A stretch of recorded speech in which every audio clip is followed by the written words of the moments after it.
কারো গেলে আমরা কই তুমি এমনি সুমা দিবা, এমনি মাথা ঠেকায় হয়ে দেখো না। তুমি মহব্বতে পড়ছো, মানুষের প্রতি শ্রদ্ধা করতেছো।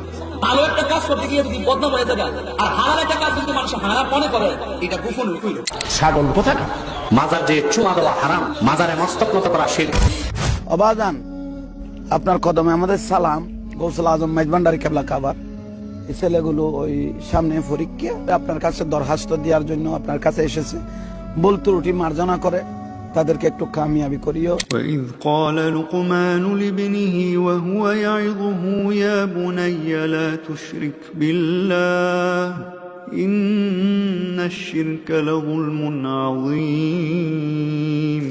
শিরক হলো মাজারগুলিতে গিয়ে মনের আশা আকাঙ্ক্ষা সেখানে বলা, এটি হচ্ছে শিরক। কোন মাজারে যাবেন না, কোনদিন যাবেন না, কোন প্রয়োজন নাই। বিপদে পড়েছে উযু করবেন, মসজিদে চলে যাবেন, সুবহানাল্লাহ বলেন। মসজিদে গিয়ে 2 রাকাত কাজায়ে হাজতের নামাজ পড়বেন, আল্লাহর কাছে কাঁদবেন। মাজারে যিনি শুয়ে আছেন বিশ্বাস করেন, কোরআন শরীফ আমার সামনে, বিশ্বাস করুন যিনি কবরে শুয়ে আছেন আপনাকে 4 পয়সার উপকার করতে পারবে না। মাঝখানে আপনি শিরকের গুনাহ নিয়ে আল্লাহর দরবারে হাজির হবেন।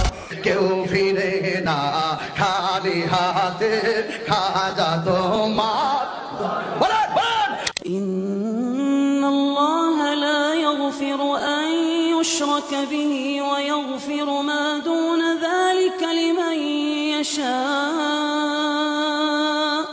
শিরক করছেন তো করছেন, এজন্য খাজা বাবার দরবারেতে কেউ ফিরে না খালি হাতে, এগুলো বলবেন কখনো? ও নরম করা একটা দৃশ্য হচ্ছে জান্নাতুল বাকি, যেটা আমরা বাকিউল গারকাত বলি, যেখানে আপনি দেখবেন সাহাবায়ে কেরাম রাদিয়াল্লাহু আনহুমের কবর, যতদূর চোখ যায় তাদের কবর, কবরের কোনো মাজার নাই, সেখানে কোনো তাওয়াফ হচ্ছে না কবরকে কেন্দ্র করে, সেখানে কবরে কেউ ফুল চড়াচ্ছে না, একটা ছোট্ট পাথর দেখা যায় খেলার কিছু না। পৃথিবীর সবচেয়ে শ্রেষ্ঠ মানুষগুলো সেখানে শুয়ে আছেন।